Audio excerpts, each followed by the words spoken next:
mengasihimu, memuliakanmu, Bapa dan Raja.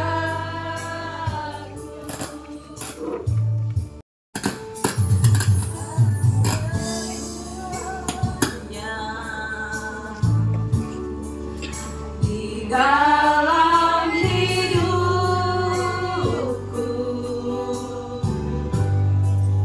kerajaanmu, kebenaranmu, itu bagianku.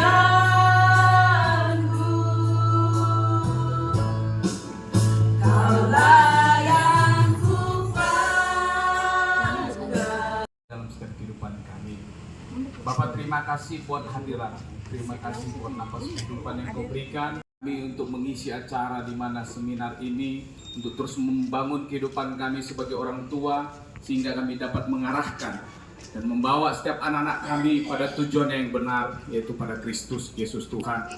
Bukan hanya sekedar kami mengisi kehidupan mereka dengan akademi ataupun dengan pengetahuan-pengetahuan yang ada, tetapi biarlah mereka memiliki karakter daripada Kristus, sehingga mereka bertumbuh dengan takut akan Tuhan. Kelak ke depan mereka akan menjadi orang-orang yang hebat, yang betul-betul menjadi pemimpin, yang begitu mengasihi negeri ini, yang mengasihi banyak orang, yang mereka bisa berdampak ke depan nantinya.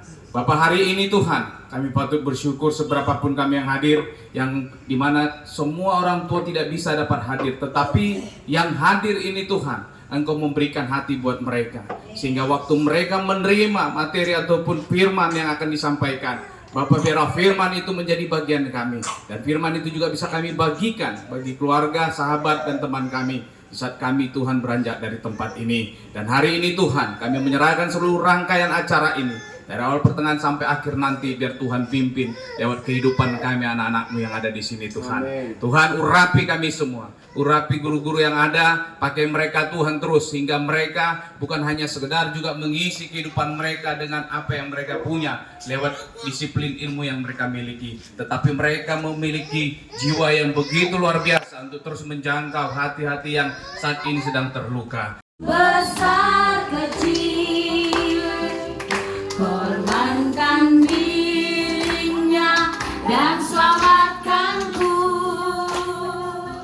Kaulah segalanya ya bagiku, seperti air madu dari batu karang. Dicicip air madu yang manis, madu yang manis. Oh, lihatlah Tuhan Yesus baik. Dicicip air madu yang manis.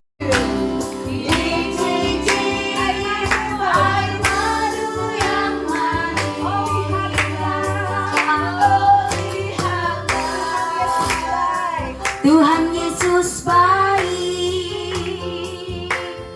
dicicip air madu yang manis,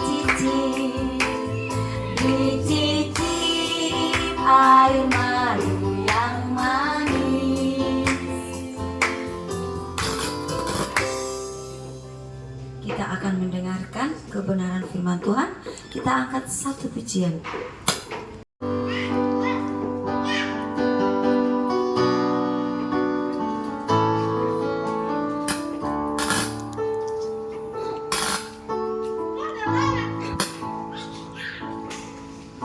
Ya Tuhan, tiap jam ku memerlukanmu. Engkaulah yang memberi sejahtera penuh. Setiap jam ya Tuhan, di Kau ku perlukan, ku datang juru selamat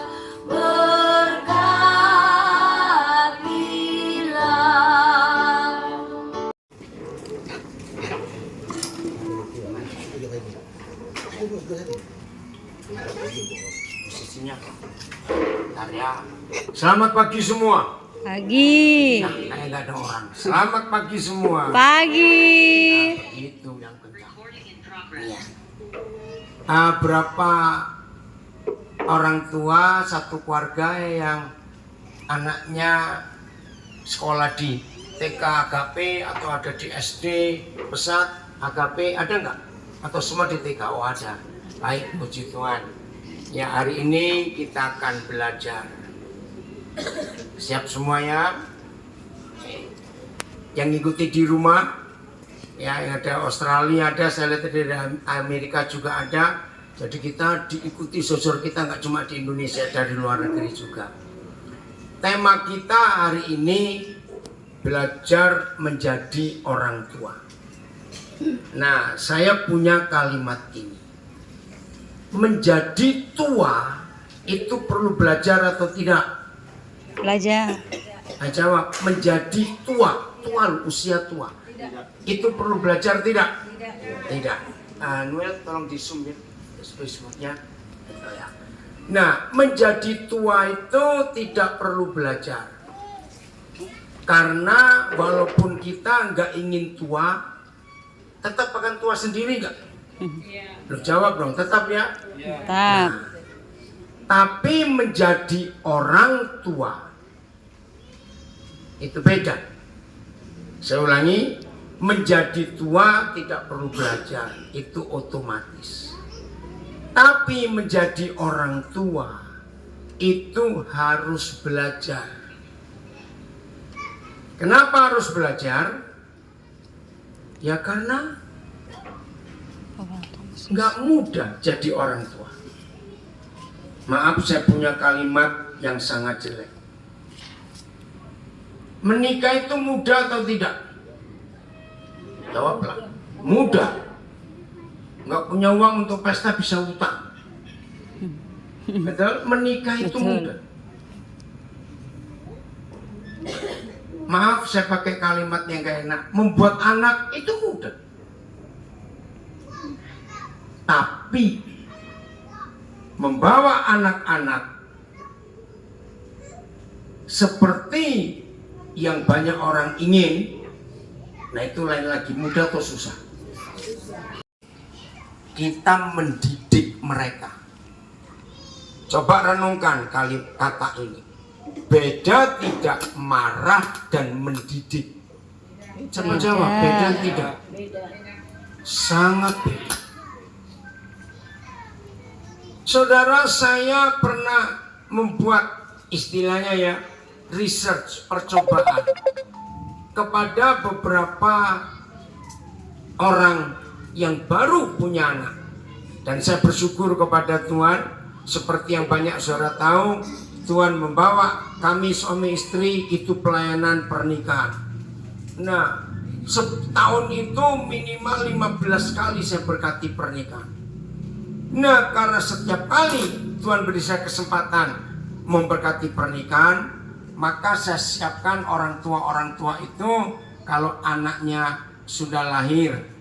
Nah, serius. Puluhan keluarga yang orang tuanya hampir tidak pernah marah kepada anak, tapi mendidik. Itu menghasilkan anak-anak yang luar biasa, penuh pengertian. Nah, hal kedua yang tidak boleh dilakukan, termasuk para pendidik ya, para guru, merasa jengkel kepada anak. Itu dilarang keras.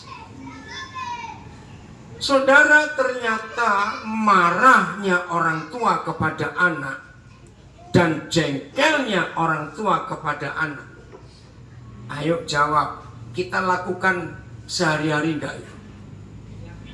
Nah, hari ini bertobat.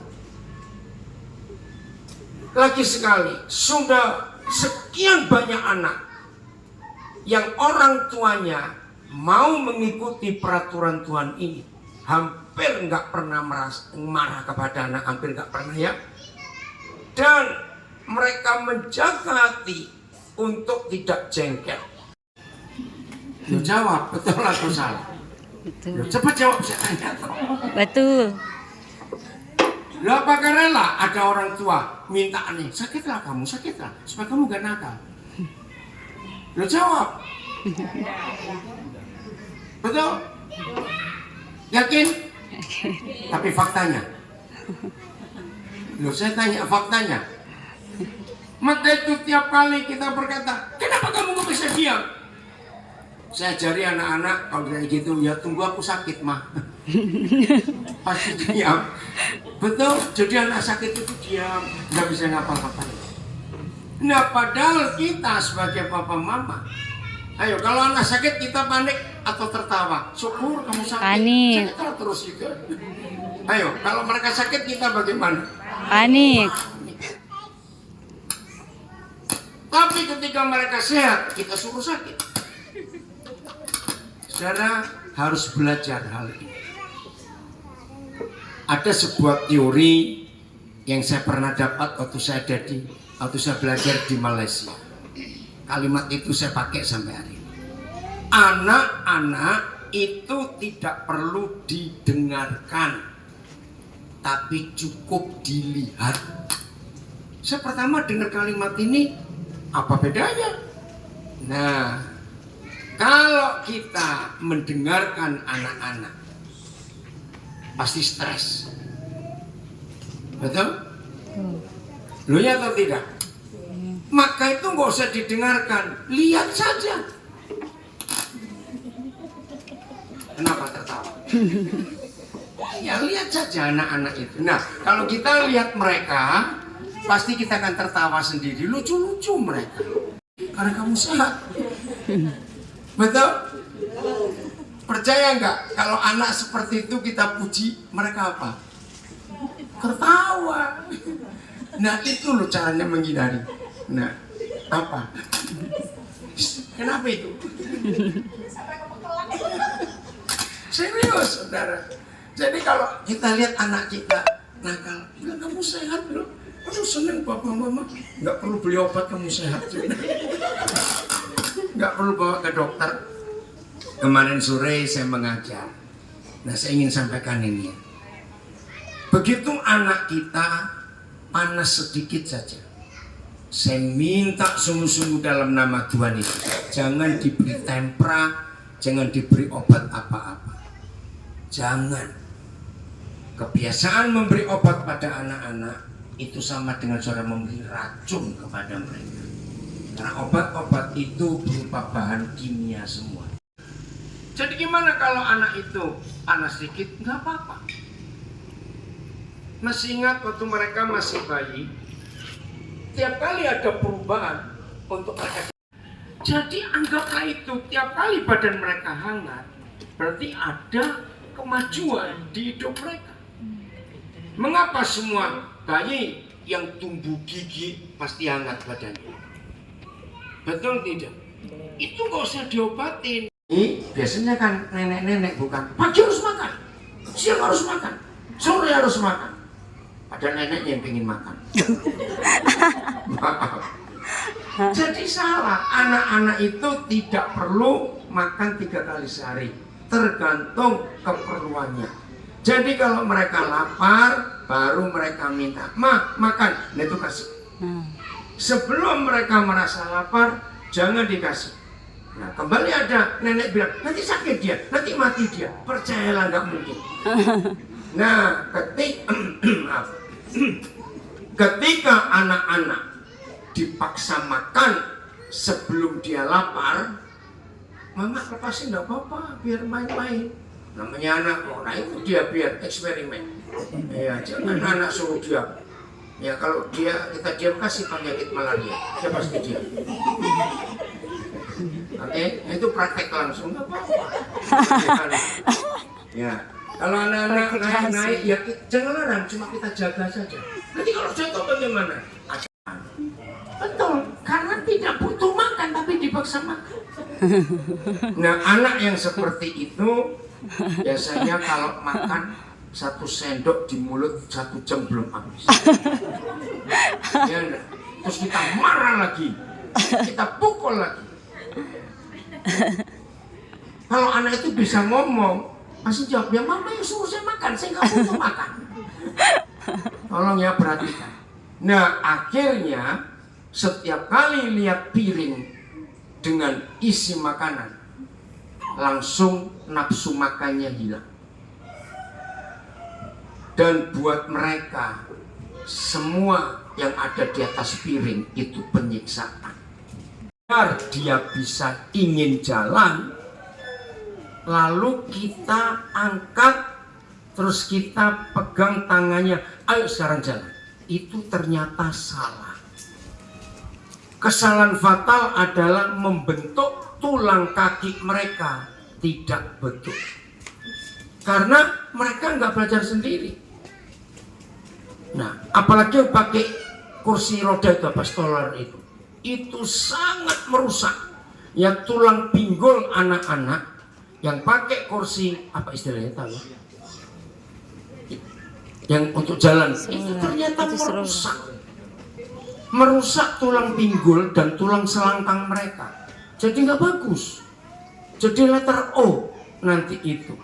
Dan alat itu sering membuat celaka anak karena nggak seimbang. Jadi anak-anak yang ingin belajar jalan, siapkan kursi-kursi yang kuat kakinya atau meja atau apa untuk anak itu pegangan. Atau pasang sesuatu di dinding rumah yang bisa buat anak itu berdiri terus mereka jalan.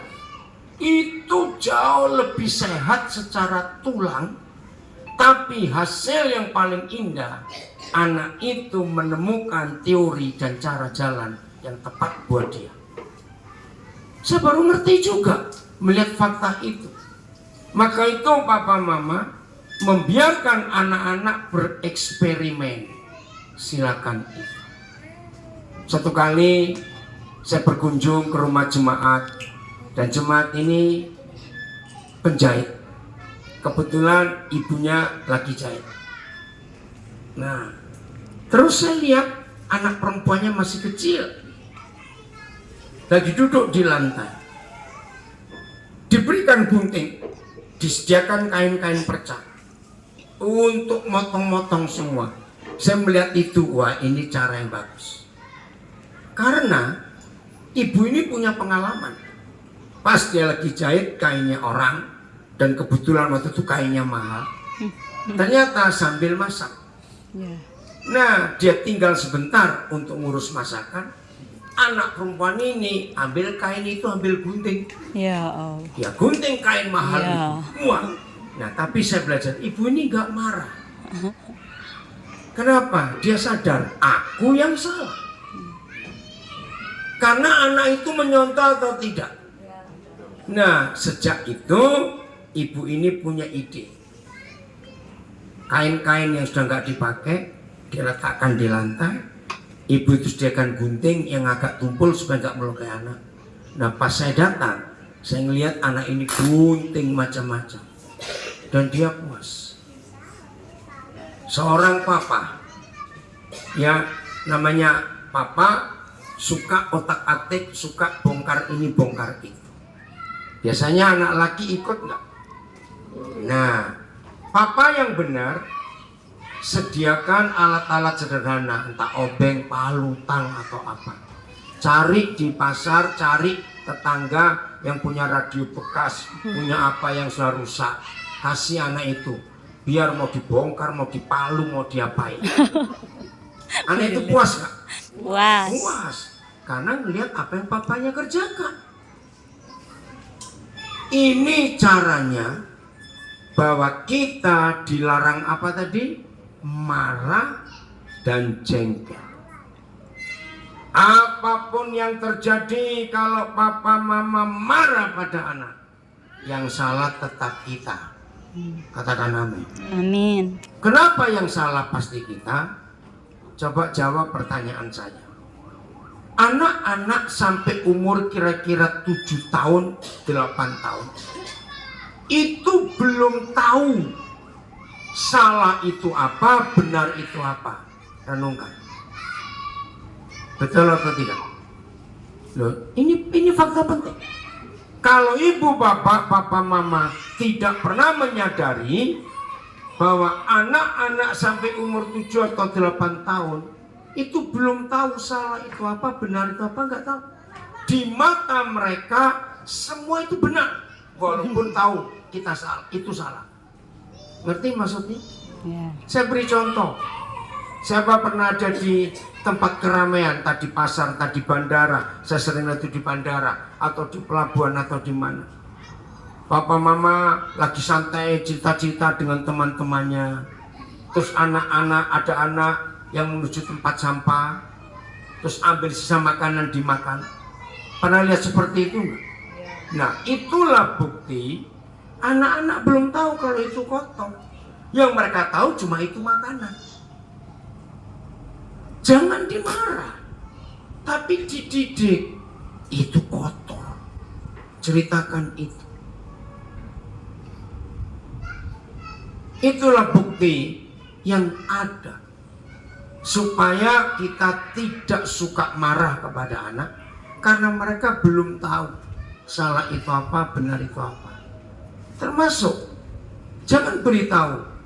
Ya, maksudnya gini, kalau anak ingin coba ada lilin terus mau dipegang, jangan dilarang, cuma peringatkan, ingat loh itu panas. Ayo jujur, buat anak-anak mendengar kata panas tuh tahu nggak? Ayo jawab, mendengar awas itu panas, mereka tahu tidak? Tidak. Bagaimana caranya mereka tahu? Nah, biarkan coba. Begitu pegang, aduh panas, nangis, peluk dia. Jangan bilang, kan mama saya beritahu dari tadi itu panas. Ini mama papanya goblok betul. Karena mereka tidak tahu. Saya punya pengalaman cucu saya kelas 1 SD di Makassar. Nah, hari itu gurunya menerangkan tentang tetanus. Hati-hati ya, kalau lihat benda tajam begini jangan sampai kamu kena tusuk, nanti kamu sakit. Nah, anak ini kritis. Dia tanya, jadi tetanus itu apa? Ya pokoknya sakit begini, sakit begitu. Anak ini memang pintar, nggak puas dia. Nah, sampai rumah juga tanya papanya, Pak, tetanus itu apa? Oh, itu sakit gini. Ah, nggak ngerti juga. Suatu siang, mamanya suka jahit juga. Nah, lihat mesin jahitnya kok kosong, nganggur. Nah, dia lihat ada jarum tuh. Nah, dia bilang, ini benda tajam. Tadi bilang jarum. Aku ingin tahu tetanus itu apa. Saudara tahu, telunjuk jari kiri dimasukkan, ya seperti mamanya. Dia lihat, terus tangan kanan putar. Tahu ya? Nah, dia ingin tahu tetanus itu apa. Nah, namanya jari tulang apa, kuku jari masih muda. Begitu diputar sekali, masuk. Karena dia sakit, dia refleks, dia tarik. Aduh, jarum itu patah, masuk di kukunya ini. Nangis anak itu. Nah, mamanya telepon saya. Nggak apa-apa, itu eksperimen. Ya memang dibawa ke dokter. Ya, tadi malam saya masih kontak dia karena dia kenalkan calonnya ke saya. Opa, saya mau kenalkan. Ya, nah saudara sakit memang dibawa. Tapi saya tahu nggak, sejak hari itu anak itu belajar mau main jarum lagi. Loh, ini loh eksperimennya seperti itu. Siapa pernah lihat saudara ngajak anak ke gereja, terus ada orang main drum, wih, terus dia punya ide, tanpa saudara tahu, ya, tanpa saudara tahu, anak itu ngambil panci 4 dari dapur, pukul-pukul. Jangan dimarahi, setuju? Mereka sedang eksperimen. Nah, ayo kita baca ayat ini. Yakobus berapa tadi? 1 ayat berapa? Tolong lihatkan, Noel. Enggak di sisi layar. Yakobus berapa? Filipus 1 ayat berapa? 20. Ya, ayo kita baca sama-sama. Yakobus 1 ayat 20. Ini firman bagus sekali. Ayo bawa Alkitab, kita ikut baca. Noel baca. Maaf ya saudara, salah satu yang kami sedang berjuang, maaf ya, menyadarkan saudara kita orang Papua Jangan dikit-dikit palang, sebentar-sebentar palang. Ingat kasus pemalangan BPD berapa waktu yang lalu? Mereka kenapa? Mereka itu nggak mikir, nggak punya otak. Maaf saya berkata. Berapa ribu nasabah yang nggak bisa ngambil duit? Loh betul nggak? Rugi semua. Kenapa? Maaf, ini harus dirubah. Dikit-dikit denda, dikit-dikit denda. Maaf ya, ini mental yang merusak Papua. Setuju nggak saya ngomongnya? Itu merugikan orang. Dalam hidup ini semua bisa dimusyawarahkan, bisa dibicarakan, betul? Jangan marah. Tetangga bikin ini, bikin itu, jangan marah. Datang yuk ke rumah mereka, ajak bicara baik-baik. Jadi ingat ayat ini. Baca lagi, sebab amarah manusia tidak mengerjakan kebenaran di hadapan Tuhan, justru malah merusak. Begitu pula kita marah kepada anak, nggak bisa. Ya, kapan mereka harus dimarahi? Sampai gede pun marah tidak mengerjakan kebenaran. Lalu bagaimana? Dijelaskan, diterangkan, diberitahu, itu lebih baik. Belajar dari Bapa di surga. Nanti cari ya, di 2 Tawari atau 1 Tawari. 1 Tawari 25 kalau saya tidak salah. Ya, suatu hari Daud berbuat dosa kepada Tuhan. Dia menghitung jumlah tentaranya. Tuhan marah. Nah, dalam kemarahan Tuhan karena Daud jadi sombong, Tuhan memilihkan 3 hukuman. Suruh pilih 1. Nah, papa mama, dalam mendidik anak harus ada hukuman. Tapi hukumannya suruh milih yang mana. Pukul itu salah. Karena memukul itu hanya melampiaskan emosi kita. Coba dengarkan kalimat. Kalau kita marah dan pukul anak, yang puas siapa? Nah, itu kan kejam sekali. Kita puas karena bisa melampiaskan kejengkelan kemarahan kita. Tapi buat anak itu luka hatinya. Maka itu cara yang baik. Kalau mereka buat apa saja yang kita nggak suka, stop marah, panggil anak itu duduk. Misalnya anak itu mecahkan sesuatu, ya, ajak duduk, lihat. Kalau sudah pecah gini bisa dipakai tidak? Kira-kira anak itu mikir nggak? Iya. Lo jawab mikir nggak? Mikir. Tapi kalau kita marah, kita pukul, lihat ini pecah. Kamu nggak tahu, papa cari uang susah, kamu hancurkan. Itu malah merusak mentalnya. Jadi kalau barang itu pecah, barang itu rusak, nggak usah marah. Satu kali saya makan di satu tempat, pas itu ada resto baru buka. Ya, saya nggak tunjuk di mana, di Nabire. Nah, karena saya ingin coba masakannya apa. Di sebelah kiri saya ada suami istri makan, bawa anaknya yang kira-kira umur 6 tahun.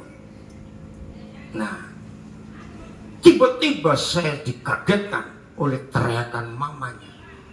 Jerit kencang dan pukul anak ini sampai nangis. Ya saya kaget karena nggak ada apa-apa, tiba-tiba teriak. Terus saya lihat anak ini menjatuhkan HP papanya sampai pecah. Dan memang saya lihat, oh HP-nya rusak. Mamanya emosi. Kamu tahu ini HP papa baru beli. Saudara, saya nggak tahan. Saya nggak kenal keluarga itu. Terus saya dekati dan saya kenalkan. Ya ternyata mereka tahu saya pendeta. Maaf, saya harus ikut campur. Apa yang kalian buat itu melukai hati anak itu seumur hidup. Kaget mereka. Dalam hal apa? Begini lukanya. Berarti buat anak ini siapa lebih berharga, HP-nya atau dia? HP-nya. Ini konsep yang salah. Memang anak ini salah. Tapi coba jujur. Diberitahu, kamu tahu nggak, papa beli ini 20 juta. Anak itu ngerti nggak 20 juta itu berapa? Nggak ngerti. Tapi penghargaan. Terus saya ajari, khususnya mamanya, maaf ya, maaf. Biasanya papa dan mama, saya tutup mata aja. Siapa yang lebih gampang emosi? Mama. Jawab cepat. Mama. Mama, itu dia. Bertobatnya mama. Saya bilang mamanya harus minta maaf pada anak ini. Ceritakan, maaf ya tadi mama emosi. Nah itu merusak anak itu. Hargai anak-anak jauh lebih baik daripada benda. Karena benda bisa dibeli lagi. Anak yang cacat jiwanya karena kelakuan kita sulit untuk sembuh. Maka itu papa mama jangan menghargai barang lebih daripada nilai hidup anak kita. Setuju saya ngomong ini? Anak-anak biar belajar hidup hemat ya, untuk apa saja. Jadi mulai hari ini marah boleh atau tidak? Loh, tidak boleh. Bagaimana ini? Tidak, mendidik yang boleh. Nah, ayo saya tanya, kalau sudah marah lalu dididik, bisa masuk enggak? Tidak. Harus sakit dulu. Maka itu supaya didikan kita berhasil, jangan marah. Jengkel, buang itu. Itu ada mama itu tutup wajahnya. Saya tahu itu, awas kamu. Gampang emosi pada kamu. Supaya hidup apa itu?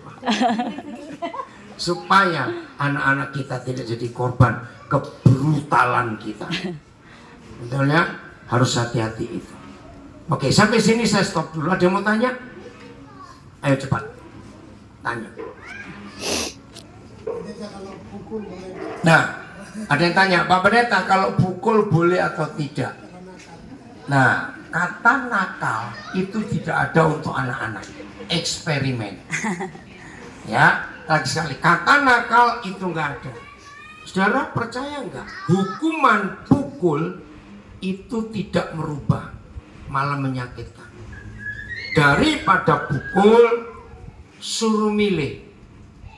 Ayo, kalau kamu nggak mau berubah, misalnya, ayo kamu bersihkan ruangan ini, ayo kamu begini, ayo bantu papa untuk bereskan ini, ajak begitu. Jadi mendidik itu memberi hukuman, tetapi hukumannya harus kita sesuaikan. Misalnya kamu berdiri di pojok sana 10 menit dihitung begitu ya, pokoknya yang ringan-ringan ya. Kalau sampai fatal, pukul pun harus dipantat, tidak boleh di bagian lain ya. Kenapa dipantat? Karena di situ banyak dagingnya. Jadi pukul tidak boleh, jangan pukul di kepala, jangan di tangan, jangan di kaki, jangan di dada, bahaya semua. Nah, tapi saya mau buktikan, apakah memukul anak bisa merubah karakter anak? Tidak. Justru membuat anak malah sakit hati. Jadi usahakan Bapak hindari kata pukul. Mendidik dan mendisiplin itu tidak harus berupa pukulan. Setuju? Setuju. Didik mereka, ya, disiplin mereka. Ada lagi? Ayo. Kalau tidak saya lanjutkan dulu. Simpan, yakinkan, percayai. Yang namanya anak-anak itu peniru. Betul atau salah? Betul. Nah, kalau papa mama sadar, percaya, tahu anak-anak itu peniru, nah Bapak saya kembali lagi. Jadi apa saja yang anak itu buat, pasti mereka pernah melihat ada orang buat itu. Kepada anak-anak kami harus belajar kepada mereka. Bukan di kampus, tapi dengan anak-anak kami mau belajar. Papa Mama, di hadapan Tuhan saat ini termasuk yang di rumah, ada enggak yang kita mau rendah hati untuk bertobat? Yang suka emosi, suka marah, jengkel, suka pukul anak. Maukah masing-masing kita berkata, ampuni aku Tuhan, ampuni kami Tuhan. Berubah. Pulang dari sini kita minta maaf pada anak-anak kita peluk mereka. Nah, Papa Mama salah, suka emosi, marah, pukul. Papa minta maaf, Papa bertobat, Mama bertobat. Pulihkan anak-anak kami. Kami percaya setelah firman ini kami lakukan di rumah, anak-anak kami pasti berubah. Kami gak akan pukul-pukul lagi, bentak-bentak, marah. Kami bertobat Tuhan. Bahkan pola makan anak-anak kami harus lupa mulai hari ini. Bahkan HP kami akan jaga, batasi mereka. Untuk saudara kami di Jakarta yang membangunkan fasilitas kami di Nabi begitu bagus, terima kasih. Berkati Pak Yansen juga yang menyerahkan tempat ini untuk kami pakai, satu-satunya sekolah ada kolam renangnya. Kami bersyukur untuk itu. Terima kasih Bapak. Ke depan generasi Papua akan berubah karena punya orang tua yang sabar seperti kami semua. Terima kasih untuk ini. Anak-anak kami yang sedang hancur jiwanya, yang sudah remaja karena kesalahan kami. Apalagi yang bertanya tadi via Zoom, Instagram, Facebook, ada perubahan mulai hari ini. Anak-anak remaja kami pun gak jadi pemberontak. Mereka berubah hidupnya. Terima kasih Bapak yang baik untuk pertemuan hari ini. Kepala sekolah. Baik, semuanya diberkati. Mari sekali lagi beri tepuk tangan buat Tuhan kita yang terbaik. Baik, terima kasih. Pertama-tama saya menyampaikan terima kasih buat Bapak Pendeta Daniel Alexander yang sudah menyampaikan kebenaran firman Tuhan buat kita di pagi hari ini. Secara pribadi saya sangat diberkati. Saya percaya juga Bapak Ibu sangat diberkati. Ini suatu pengetahuan yang sangat luar biasa yang kita bisa dapat di pagi hari ini. Jadi kita mau berubah, kita mau belajar karena kita menjadi orang tua, kita harus belajar. Bukan jadi orang tua itu tidak perlu belajar, kita harus mau belajar. Kalau jadi orang tua, kalau menjadi tua tidak perlu untuk belajar. Jadi dua hal itu sangat diingat dan jangan kita mau bilang anak-anak itu nakal dan kita tidak perlu untuk jengkel. Secara pribadi saya juga sebagai orang tua, ini kesaksian sedikit. Sering saya gagal juga dalam mendidik anak-anak saya. Saya bertobat hari ini. Saya bersyukur kebenaran ini selalu mau mengingatkan saya sebagai orang tua. Di sini sering sebagai orang tua, kadang kita mau supaya anak-anak itu baik, tetapi dengan lewat pengajaran yang kita berikan itu tidak sesuai dengan kebenaran firman Tuhan. Tapi pagi hari ini saya mengajak Bapak Ibu, disinilah tempat untuk kita belajar sebagai orang tua. Kenapa kita mengadakan seminar parenting setiap per 3 bulan? Karena disinilah tempat kita sebagai dewan guru, sebagai orang tua, kita belajar bagaimana menjadi orang tua yang baik. Dan pagi hari ini saya bersyukur sekali buat kebenaran firman. Kita semua mau bertobat. Kalau selama ini kita mendidik atau mengajar anak-anak kita di luar dari jalur kebenaran firman Tuhan, mari kita berbalik untuk kebenaran ini. Ya, jadi Bapak Ibu, Papi terima kasih untuk kebenaran firman Tuhan pagi hari ini. Luar biasa. Sering kita menakut-nakutin anak kita karena belum mau tidur atau makan, kita kadang-kala anggap itu sepele. Kita nyuapin mereka, kita bantu mereka, tapi ini hal yang kurang baik. Ya, jadi mari firman Tuhan yang sudah kita dengar di pagi hari ini, mari kita terapkan di rumah. Memang berat, ya. Mungkin kita bilang gampang Bapak bicara, tetapi itu sulit. Kadang-kala kita melihat tingkah laku anak-anak yang berlebihan. Kadang kita sebagai orang tua kayaknya jengkel dan marah, tetapi tadi itu luar biasa. Mari kita berikan didikan. Kita bukan marah dengan emosi, tetapi kita memberikan satu didikan yang baik. Ya, jadi Bapak Ibu, mungkin kalau nanti suatu saat ingin bertanya, ingin berkonsultasi, Papi siap, ada nomornya Papi. Bapak Ibu kalau mau bertanya tentang keluarga lebih jauh lagi, ada nomornya Papi, nanti bisa kami share ke Bapak Ibu yang ingin bertanya. Jadi pagi hari ini saya menyampaikan banyak terima kasih buat Bapak Ibu yang hadir untuk bisa mendengar akan kebenaran firman Tuhan di pagi hari ini. Kiranya Tuhan terus memberkati kita sehingga kita menjadi orang tua yang hebat, bukan menjadi orang tua yang biasa-biasa saja, tetapi kita menjadi orang tua yang hebat sesuai dengan kebenaran akan firman Tuhan. Demikian pertemuan seminar kita di pagi hari ini. Kiranya Tuhan Yesus memberkati Bapak Ibu semua kita di pagi hari ini.